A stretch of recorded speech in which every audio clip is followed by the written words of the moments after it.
오늘 함께 나누실 말씀은 사사기 1장 1절부터 3절까지의 말씀입니다. 사사기 1장 1절부터 3절까지의 말씀입니다. 제가 봉독하겠습니다. 여호수아가 죽은 후에 이스라엘 자손이 여호와께 여쭈어 이르되 우리 가운데 누가 먼저 올라가서 가나안 족속과 싸우리이까? 여호와께서 이르시되 유다가 올라갈지니라. 보라, 내가 이 땅을 그의 손에 넘겨주었노라 하시니라. 유다가 그의 형제 시므온에게 이르되 내가 제비 뽑아 얻은 땅에 나와 함께 올라가서 가나안 족속과 싸우자. 그리하면 나도 내가 제비 뽑아 얻은 땅에 함께 가리라 하니 시므온이 그와 함께하니라. 아멘. 오늘부터는 사사기를 함께 나누도록 하겠습니다. 앞으로는 이제 목요일 날에 제가 이제 영상을 올릴 거고요. 목요일 날에는 요한계시록, 그다음에 주일은 사사기 이렇게 해가지고 이제 내년까지 해서 한 100번 정도 이제 현장 예배 영상을 남긴다고 생각을 하고 이제 올릴 거고요. 상황이 되시면 또 오프라인으로 함께 해주셔도 되고 또 온라인으로 해주셔도 될 것 같고요.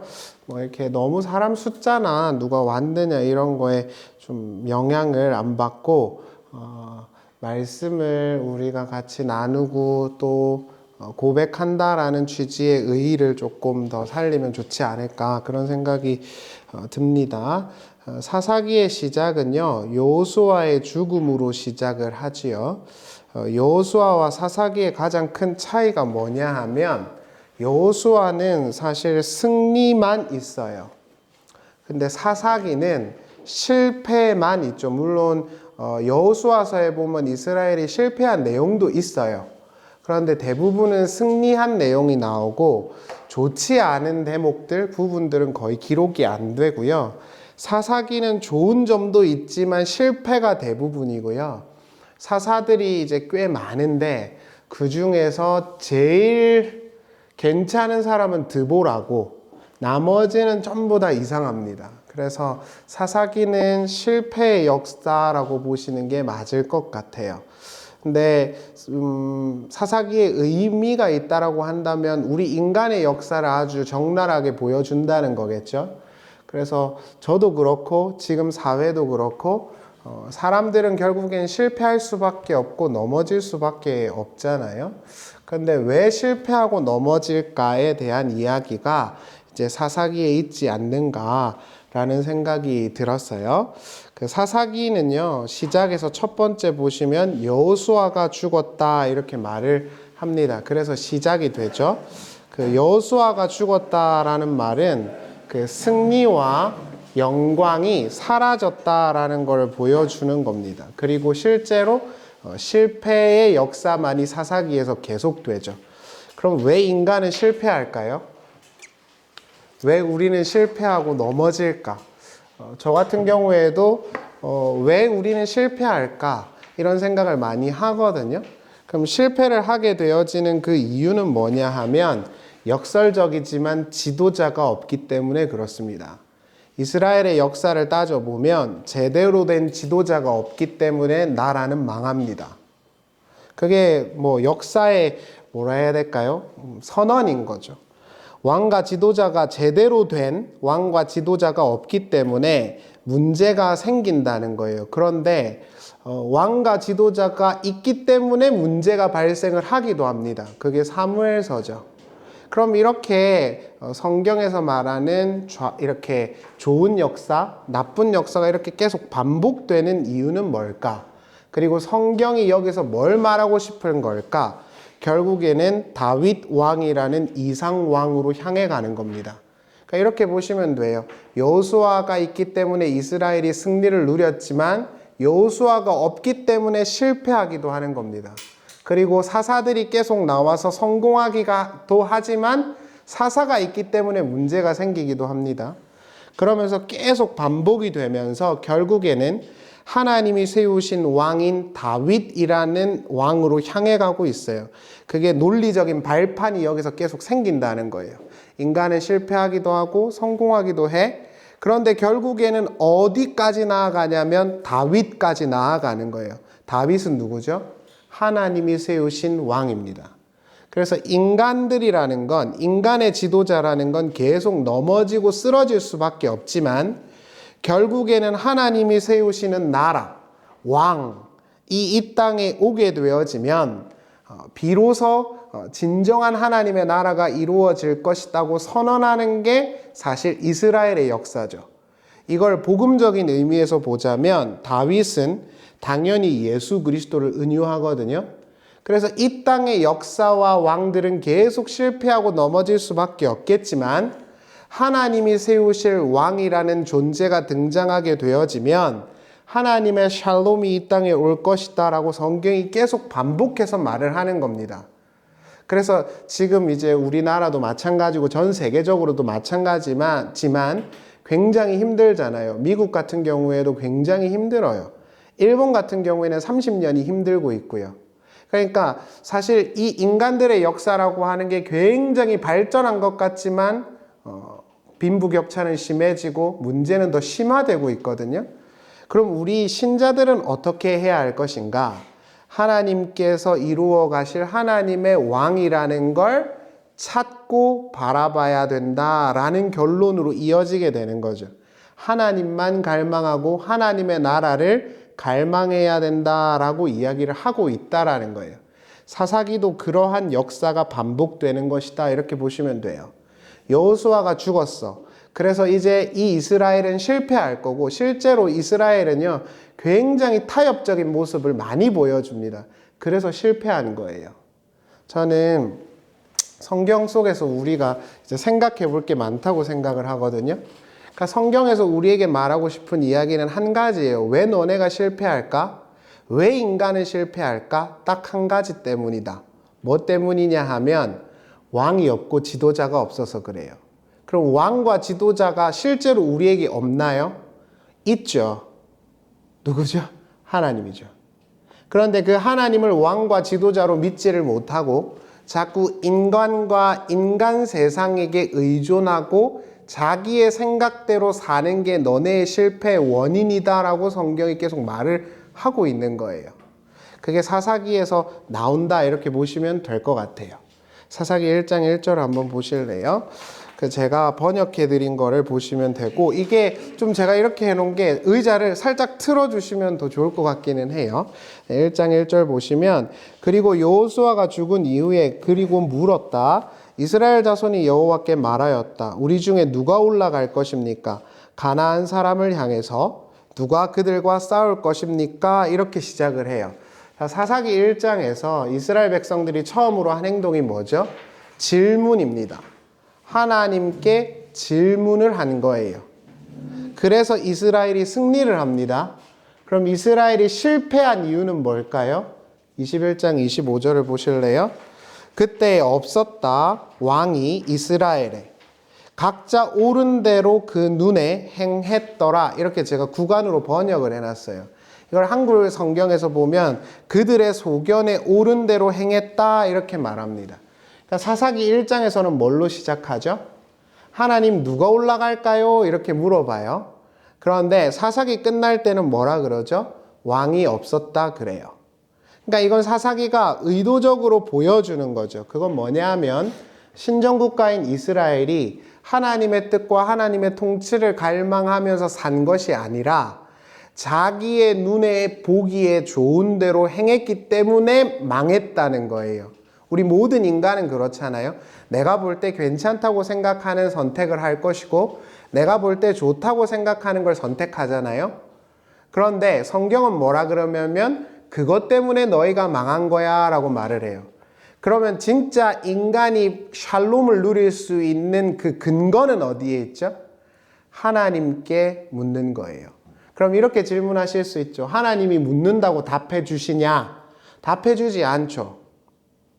그러면 뭐 하라는 거냐? 대신에 이렇게 생각하셔야 돼요. 내 삶을 하나님의 뜻이 무엇인지 끊임없이 질문하고 그분의 의도를 생각하고 그분의 인도하심을 갈망하면서 살아가는 것과 내가 볼 때 이게 괜찮아 보이니까 이렇게 선택해야지라고 선택하는 건 아예 다르다는 거예요.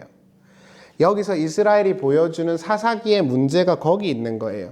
여기서 제가 그 한글 개역 성경에서는 소견이 옳은 대로라고 나오거든요. 근데 그걸 히브리어 원문으로 보면 눈이라고 나와요. 눈에 보기에 좋은 대로 행했다 이런 뜻이에요. 내가 볼 때 괜찮은 걸 선택했다는 거예요. 저도 마찬가지고 우리 모두 마찬가지잖아요. 옷을 하나 사러 가도 내 눈에 보기에 좋은 걸 선택하는 건 인간의 기호고 당연한 권리죠. 그러나 성경은 궁극적으로 그게 문제야 라고 말을 하고 있는 거예요. 너가 생각할 때 너 눈에 보기에 좋은 걸 선택하고 너가 생각하는 걸 그렇게 선택하고 살고 선택하겠지만 그게 너희를 불행하게 할 거고 망하게 할 거야 라고 말하는 거예요. 그럼 신자는 어떻게 하나님 아버지의 나라를 누릴 수 있느냐? 아주 심플합니다. 내가 살아갈 때 하나님 아버지께서 나에게 의도하신 것이 무엇이고 하나님의 뜻이 무엇인지 끊임없이 질문하면서 살아가는 거예요. 그렇게 하다 보면 하나님이 우리를 인도하시는 길이 있겠죠. 근데 그게 아니라 내가 볼 때 저거 괜찮아. 내가 볼 때 이렇게 사는 게 괜찮을 것 같아 라고 그걸 선택하는 순간에는 그게 우리를 망하게 한다라는 거예요. 창세기 3장 5절 한번 보실래요? 너희가 그것을 먹는 날에는 너희 눈이 밝아져 하나님과 같이 되어 선악을 알 줄을 하나님이 아심이라. 여기서 보면 선악과를 따먹으니까 뭐가 밝아진대요? 눈이 밝아지죠. 그러니까 이게 성경이 말하는 이야기예요. 내 눈에 보기에 좋고 내 눈에 보기에 좋은 조건이나 판단을 믿고 그렇게 행하는 것이 그때 당시에는 되게 좋아 보이겠지만 그게 인간을 타락하게 하고 멸망의 길로 가게 할 것이라는 거예요. 그러면 신자는 성경을 통해서 뭘 얻어야 하냐면 내 오늘의 상황 속에서 하나님이 의도하시는 것이 무엇이고 하나님의 인도하심이 어디에 있는가를 점검하면서 사는 거죠. 그래서 하나님의 뜻이 나에게 이루어지기를 바라는 거고 그분이 내 삶을 이끌어 가 주시기를 바라는 거예요. 실제로 이 눈이라는 단어를 쳐보면 성경에서 엄청 많이 나옵니다. 엄청 많이 나오는데 이를테면 롯 있잖아요. 롯이 아브라함이랑 싸웠어요. 근데 그래가지고 아브라함이 그러죠. 야, 너가 선택하고 싶은 땅으로 가 이런단 말이에요. 그때 롯이 어떻게 하냐면 눈을 쫙 들어갖고 봐요. 근데 눈으로 딱 보니까 소돔과 고모라가 너무 좋아요. 그때 당시에. 그래서 선택을 했거든요. 근데 소돔과 고모라는 멸망하죠. 그러니까 성경이 우리에게 계속 말하는 바는 명료해요. 하나님이라는 분이 살아계시고 하나님이 우리 삶의 주인이라고 하신다고 하신다면 우리는 우리의 삶을 내 눈에 보기에 좋고 내 판단에 보기에 좋은 대로 선택하며 살 것인가? 아니면 하나님의 뜻이 무엇인지를 잘 보고 고민하며 살 것인가? 이 두 가지의 길밖에 없다라는 거예요. 그거를 이제 뭐 김성수 목사님이나 이런 분들은 진리라고 말한 거죠. 올바른 걸 보고 가는 거. 실제로 하나님이 눈을 통해서 하나님의 일을 행하게 하신 적도 있어요. 예를 들어서 창세기 22장에 보면은 아브라함이 이삭을 갖다 바치려고 그러거든요. 그때 아브라함의 눈을 들어서 하나님이 뭘 보게 하냐면 어린 양을 보게 해요. 이삭이 자기 엄마 사라가 죽고 난 다음에 실망해가지고 이렇게 들판에서 괴로워하고 있을 때 하나님이 이삭의 눈을 들어서 리브가가 오는 걸 보게 하세요. 사라가 사막에서 하갈이 사막에서 죽으려고 했거든요. 지 아들이라. 그때 하나님이 하갈의 눈을 딱 열어갖고 샘을 보게 하세요. 그러니까 그렇게 하나님이 우리에게 보게 하시고 알게 하시는 걸 우리가 선택하고 살아갈 것이냐, 아니면 내가 볼 때 괜찮은 걸 선택하고 살아갈 것이냐, 이 두 가지의 선택권이 있을 거고 대부분의 이스라엘은 내 눈에 보기에 좋은 대로 선택했어요. 그래서 멸망한 거고요. 하나님이 선택한 사람들은 하나님이 보게 한 걸 보고 나아갔어요. 그래서 산 거예요. 이게 사사기의 역사가 계속해서 보여주는 거예요. 저도 이번 주에 한 13시간 금식을 했거든요. 원래 3일을 하려고 했단 말이에요. 무슨 의미가 있나 싶어서 13시간만 했어요. 근데 그런 생각을 했어요. 지금 내 상황에서 하나님이 어떤 삶을 원하실까? 이게 저의 고민이었어요. 근데 하나님이 저한테 꿈에 나타나서 제가 밤새 기도를 했거든요. 밤새 기도를 했어요. 한숨도 안 자고 기도만 했어요. 근데 하나님이 꿈에 나타나서 성아 이렇게 해라 하셨을까요?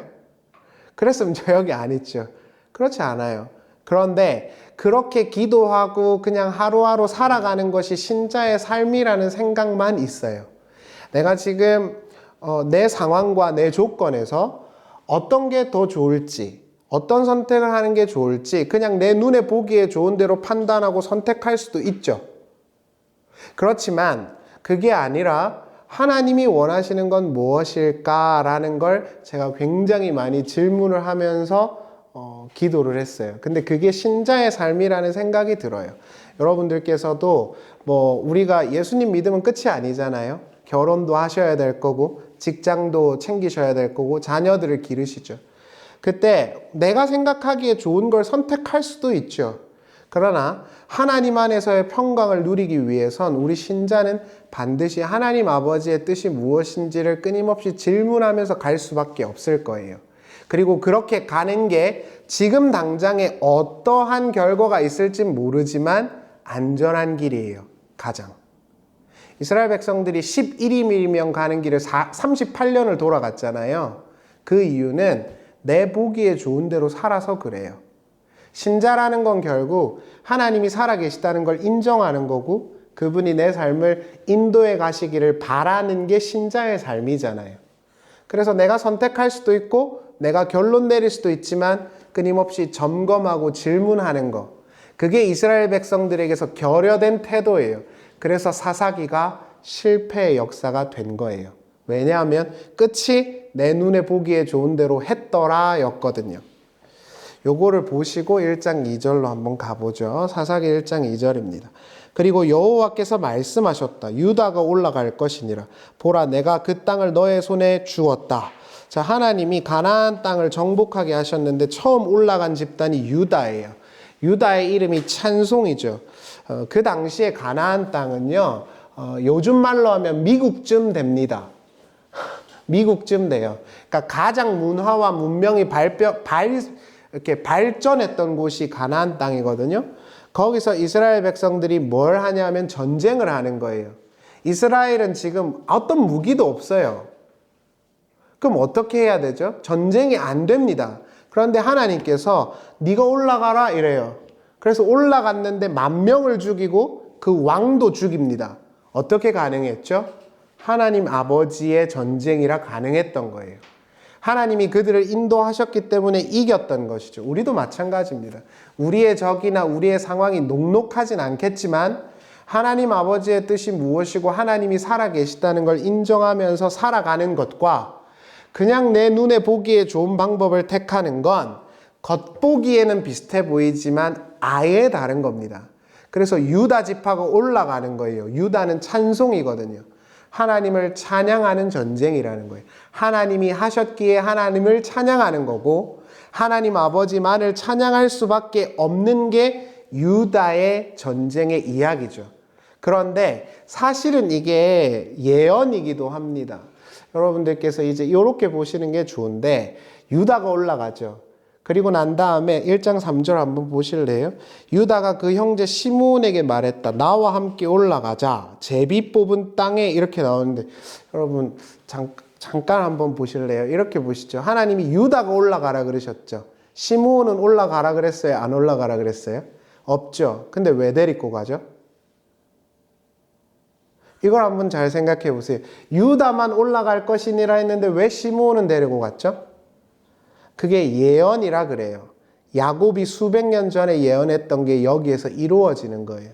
여기서 우리가 한 가지 알 수 있는 게 있죠. 그건 뭐냐 하면 하나님의 뜻은 반드시 이루어진다는 거예요. 이 전쟁의 지금 성질이 하나님 아버지의 말씀이 이루어지는 전쟁이 되었다라는 거예요. 왜냐하면 여러분들이 아시다시피 이스라엘 지파가 13개입니다. 12개가 아니에요. 13개인데 왜냐하면 이스라엘은 12아들을 낳았죠. 근데 요셉이 빠지고 에브라임 므낫세가 들어가거든요. 그럼 13이잖아요. 그 중에 땅을 유업으로 못 받은 아들이 2명이 있어요. 누구죠? 레위와 시므온입니다. 왜 못 받았죠? 요거를 우리가 잘 보면은 됩니다. 창세기 34장 23절 한번 보세요. 그러면 그들의 가축과 재산과 그들의 모든 짐승이 우리의 소유가 되지 않겠느냐? 다만 그들의 말대로 하자. 그러면 그들이 우리와 함께 거주하리라. 성문으로 출입하는 모든 자가 하몰과 그의 아들 세겜의 말을 듣고 성문으로 출입하는 그 모든 남자가 할례를 받으니라. 제3일에 아직 그들이 아파할 때에 야곱의 두 아들 디나의 오라버니 시므온과 레이가 각기 칼을 가지고 몰래 그 성읍을 기습하여 그 모든 남자를 죽이고, 이렇게 나옵니다. 자, 이렇게 보시면 돼요. 야곱한테 귀중한 딸이 하나 있어요. 디나죠. 디나가 세겜 땅으로 갔어요. 거기서 세겜 족속 아들이요, 디나한테 뿅 간 겁니다. 한마디로 하면은. 그래가지고 그 아들이 그 디나를 데려다가 이제 몹쓸 짓을 해요. 그래가지고 이 오빠들이 빡이 친 거죠. 그래가지고 어떻게 하냐면 너네가 할례를 받으면 결혼을 시켜주겠다 그래요. 그래서 세겜 부족이 전부 다 할례를 받거든요. 지금처럼 이 의학이 발전을 안 했잖아요. 거동을 못 했어요. 그랬더니 야곱의 아들 2명이 칼을 들고 가서 세겜 부족을 싹 다 죽여버려요. 그 두 아들이 누구냐면 레이와 시므온입니다. 그래서 그들은 하나님의 땅의 유업을 받지 못해요. 레이 지파는 제사장 지파 아닙니까? 그렇죠. 레이 지파는 제사장 지파인데 땅이 없어요. 그럼 레이 지파는 제사장이니까 하나님이 다 흩어져서 살아라 그랬거든요. 그럼 시므온은 어떻게 해요? 얘네는 완전히 낙동강 오리알이에요. 그걸 누가 품고 들어가는 거죠? 유다가 품고 들어가요. 뭘 설명하려고 하는 거죠? 유다 지파에서 다윗이 나오고 예수가 나와요. 이 세상은 폭력적인 세상이고 자기밖에 모르는 세상이에요. 제가 아까 오는 길에 이야기를 나눴는데 저는 요즘에 그런 생각하거든요. 돈이 없을 때는 누구나 다 겸손해요. 제가 요즘에 하는 생각이에요. 되게 솔직하게 말씀드리면 돈이 없을 때는 다 가난하고 겸손해요. 근데 돈이나 권력이 딱 주어지면 그 사람의 본성이 나와요. 요즘에 제가 느끼는 거예요. 그래서 제가 요즘에 학원에 딱 앉아서 첫 번째로 마음가짐을 가지는 게 절대 거들먹거리면 안 돼. 너 절대 거들먹거리지 마. 너 지금 좀 돈 좀 번다고 절대 거들먹거리지 마. 비싼 것도 안 사 먹어요. 그래서 저는 옷 백화점도 안 가요. 돈 벌 때보다. 너 절대 거들먹거리지 마. 근데 이 세상은 돈과 명예가 딱 생기잖아요. 그럼 변질해요. 여러분들 지금 원래 제가 목회할 때 제가 요즘에 목회를 반추하고 요즘에 전도를 제가 하고 있는데 제가 원래 교회가 잘 때 좀 많아질 때 한 3, 40명이 됐어요. 그때 제 실력이 나오는 거예요. 근데 우리 인간이라는 거는 저는 그래요. 욕심밖에 없고 더 가지고 싶죠. 그게 레이와 시므온의 본성으로 나오는 거예요. 그러니까 그들은 하나님의 나라를 유업으로 못 받아요. 우리와 같은 거예요. 그런데 하나님께서 세우실 왕인 유다와 예수가 우리를 품고 그 하나님 나라로 들어가는 거예요. 그러니까 그런 복음적인 의미가 여기 있는 것이기도 해요. 근데 제가 나누고 싶은 골자는 이겁니다. 야곱이 죽을 때 예언한 예언이 몇백 년이 지나서 이루어졌다는 거예요. 야곱이 어떻게 예언을 했죠? 한번 보실래요? 49장 5절입니다. 시므온과 레이는 형제요 그들의 칼은 폭력의 도구로다. 내 혼아 그들의 모의에 상관하지 말지어다. 내 영광아 그들의 집회에 참여하지 말지어다. 그들이 그들의 분노대로 사람을 죽이고 그들의 혈기대로 소와 발목의 힘줄을 끊었음이로다. 그 노여움이 혹독하니 저주를 받을 것이요 분기가 맹렬하니 저주를 받을 것이라. 내가 그들을 야곱 중에서 나누며 이스라엘 중에서 흩으리로다. 야곱이 이렇게 예언을 해놨어요. 자기 아들이 이렇게 예언하는 사람이 어디 있어요?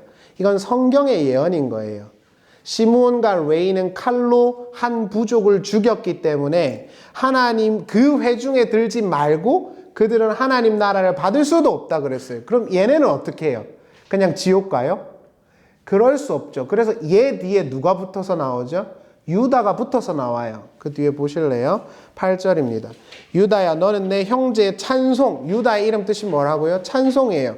찬송이 될지라 내 손이 내 원수의 목을 잡을 것이요 내 아버지의 아들들이 내 앞에서 절하리로다. 유다는 사자 새끼로다. 내 아들아 너는 움킨 것을 찢고 올라갔도다. 그가 엎드리고 웅크림이 숫사자 같고 암사자 같으니 누가 그를 범할 수 있으랴. 이렇게 나오죠. 시므온과 레이는 저주를 받아서 그 영광이 떠났는데 유다는 형제의 찬송이 될 거래요. 그래서 시므온과 유다가 같이 올라가는 거예요. 하나님께서 예언하신 예언이 수백 년 뒤에 이루어진 거죠. 그럼 이렇게 생각하시면 돼요. 제가 요즘에 많이 기도하는 건데 하나님 아버지의 뜻은 뭘까? 지금 이루어질 수도 있고요. 내 자식의 때에 이루어질 수도 있고 내 자식의 때에도 이루어질 수도 있죠. 하나님의 그 의도가. 내가 영광을 볼 수도 있고 영광을 못 볼 수도 있죠.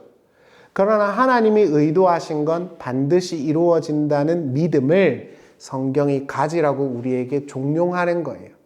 너가 지금 되게 힘들고 어려울 수 있고 괴로울 수 있지만 너라는 그 씨, 그리고 너가 뿌려진 그 지금의 삶이 반드시 하나님 아버지의 말씀이 이루어지는 터전이 되는 순간이 올 거다. 지금 못 보더라도.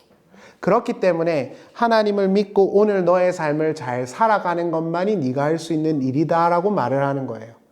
저도 제가 카메라를 저걸 샀거든요. 저게 한 400만 원 하더라고요. 근데 제가 산 이유도 저는 원래 그렇게 생각했어요. 나는 목회하면 잘할 거야. 왜냐하면 전 전도사 할 때도요. 항상 두세 배가 뛰었어요. 사람들이. 근데 요즘에는 어떤 생각을 하냐면 나 살았을 때 사람들이 많이 없을 수도 있겠네? 이 생각을 실제로 많이 해요. 그러면 나는 포기하고 그냥 말까? 이런 고민도 실제로 많이 하죠. 근데 어떤 생각을 하냐면 지금 내가 남겨놓는 어떤 하나님에 대한 말씀과 그 해석이 지금은 안 되더라도 하나님이 쓰신다면 나중에라도 될 수 있지 않을까? 근데 지금 내가 열심히 하나님의 뜻과 하나님의 나라를 구하면서 살지를 않으면 그것 자체가 없어지는 거예요. 저주를 받을 수밖에 없었던 두 지파 레이와 시므온은 하나님의 은혜로 하나님의 나라가 되었어요. 예수 그리스도를 상징하는 유다 지파가 시므온이라는 그 사람들을 품고 하나님 나라가 되는 것이죠. 인간들의 역사는 계속 반복될 거예요. 그래서 인간은 계속 실패할 거예요. 여러분들도 잘 아시겠지만 모든 경제학자들이 입을 모으는 게 있어요. 그게 뭔지 아세요? 내년, 그 후내년, 저한테 사람들이 막 우스갯소리로 애들이 코인 하세요? 주식 하세요? 그러거든요. 절대 안 해요, 저는. 그거 할 줄도 몰라요. 근데 내년, 그 후내년, 그리고 그 후내년까지 한국은 이제 경제적으로 나아질 수 없어요. 이건 모든 경제학자들이 하는 말이에요. 한국뿐만 아니에요. 일본과 미국도 마찬가지예요. 전 자영업자잖아요. 자영업자 폐업률이 몇만 명인 줄 아세요? 100만 명이에요. 100만 명. 그런 적이 없어요. 사회는 훨씬 더 분란이 생길 거고 가난한 사람들은 더 가난해지고 부자는 더 부자가 되는 이상한 사회가 될 것임에 틀림없어요. 역사가 늘 그래 왔어요. 그리고 망하고 새로운 게 생기고 그게 역사의 사이클이에요. 젊은 형제님들, 저는 이제 유명한 사람은 아니지만 꼭 제 말을 기억하셔요. 절대로 과소비하면 안 돼요. 더 나아질 수 없어요. 그럼 우리 신자는 어떻게 해야 할까요? 저도 고민이에요. 저 어떻게 할까요? 근데 제가 드는 생각은 하나죠. 뭐냐 하면 하나님 아버지를 믿고 매 순간 성실하게 사는 것만이 우리가 할 수 있는 일이에요. 그게 성경이 말하는 이야기예요. 세상은요, 계속 돈과 명예를 추구할 거예요. 그럼에도 불구하고 세상은 나아지지 않을 거예요. 제 예언을 꼭 믿으세요.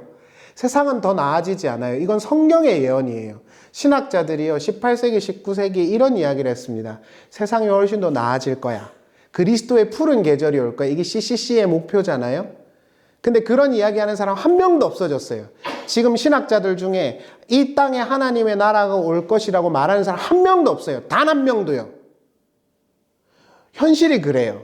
그럼 우리는 여기서 기독교 신자로서 뭘 믿을 거냐? 목사님, 저 사람은 지금 돈 되게 잘 버는 것 같은데요. 몇 년 안 가요. 그럼 우리는 어떻게 해야 되나요? 매 순간 하나님 아버지의 뜻을 물으면서 살얼음을 걷는 것처럼 겸손하게 살아야 돼요. 하나님의 뜻이 우리에게 이루어지기를 바라면서 하나님이 나를 보존해 주기를 바라면서 매일매일 하루하루 사는 수밖에 없어요. 그게 성경이 지금 이야기하는 이야기예요.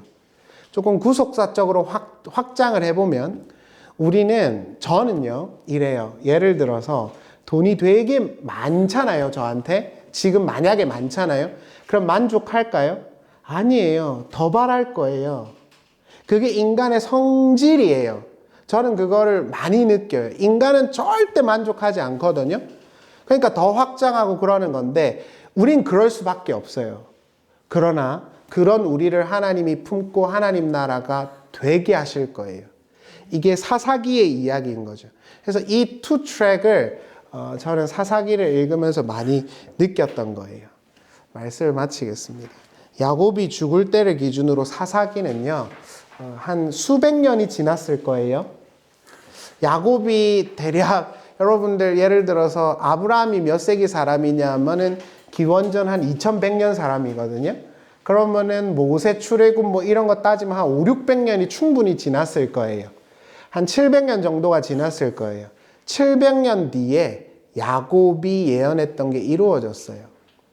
우리 하나님 아버지의 뜻은 인간의 역사와는 무관하게 반드시 이루어진다라는 거예요. 그래서 우리는 그 약속의 점으로 지금 하루하루 사는 거죠. 목사님, 저는 삶이 그렇게 화려하지도 않고 대단하지도 않고 유명하지도 않아요 라고 말해. 저도 그래요. 전 되게 유명해질 줄 알았거든요. 저도 아무것도 없어요. 그러나 그럼에도 불구하고 내가 신자로서 이 땅에 의미가 있을 수 있는 건 진심으로 하는 말인데 하나님이 살아계시고 그분이 오늘의 나의 삶을 이어서 하나님의 나라를 이루어가고 있다고 믿기 때문이죠. 그리고 그러한 역사가 이루어져서 사사기 1장에서 이루어진 거예요. 여러분, 너무 힘들고 어려운 시대죠. 그렇지만 우리를 품으시고 우리를 하나님 나라가 되게 하실 아버지 하나님을 바라보면 위로가 될 수 있죠. 제가 말씀을 마치면서 아까 차 타고 오는데 우리 자매님이 저한테 그러시더라고요. 제가 진심으로 위로를 받았어요. 하나님이 품고 계신 걸 잘 누렸으면 좋겠다고. 제가 요즘에 굉장히 외로움이나 그 권태 같은 걸 많이 느꼈거든요. 근데 하나님이 저한테 그런 이야기를 하는 것 같아요. 저한테. 제가 그냥 되게 프랙티컬하게 말씀드리면 제가 새벽 3시까지 기도를 했거든요. 하루를. 눈이 엄청 오는 날에. 제가 기도를 했는데 제 마음에 드는 생각이 그거예요. 넌 네 길을 가라. 제가 들은 생각이 그거예요. 그래서 제가 너무너무 힘들었는데 아까 이야기를 딱 들으면서 어떤 생각을 했냐면 하나님이 계시면 괜찮지 않나? 어떠세요? 하나님이 계시면 괜찮지 않나? 그게 나에게 위로가 되는 자리까지 하나님이 나를 밀고 있다고 생각이 들어요. 개인적으로. 여러분들도 그러실 거예요. 지금 너무 힘들잖아요. 사회가 너무 힘들고 혼란스럽고 우리 청년들은 훨씬 더 힘드실 거고. 그러나 우리가 오늘 아침에 나누었으면 꼭 하는 것은 우리 하나님이 계시다는 것. 그리고 하나님이 수백 년 뒤에 야곱의 예언을 이루셨다는 것. 그 하나님의 역사 속에 우리가 보잘것없지만 지금 있다는 것.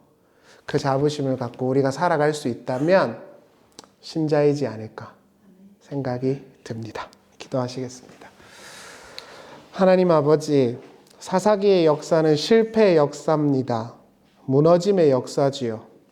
그러나 성경 속에 있는 것은 그걸 통해서 오늘 신자들에게 뭔가 의도하는 바가 있기 때문일 것입니다. 주님, 우리의 소망이 무엇입니까? 이 세상에 코의 호흡을 의지하지 말라고 성경은 말했습니다. 우리가 지금 의지하고 있는 건 무엇입니까? 무엇을 위해 우리는 이 세상에 와 있습니까? 왜 광야에서 선지자들은 외쳤을까요? 아무도 없는데 하나님 아버지께서 그 헛되고 헛돼 보이는 삶을 하나님 나라를 위한 씨앗으로 쓰셨기 때문에 그런 줄 압니다.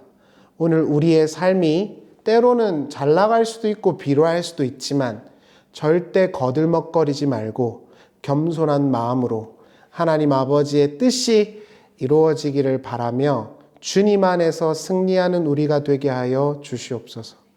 예수님의 이름으로 기도하옵나이다. 아멘. 우리 잠깐 기도하면 좋겠습니다. 지금 피아노는 없기는 한데요. 네, 우리 기도하실 적에 힘드실 수도 있고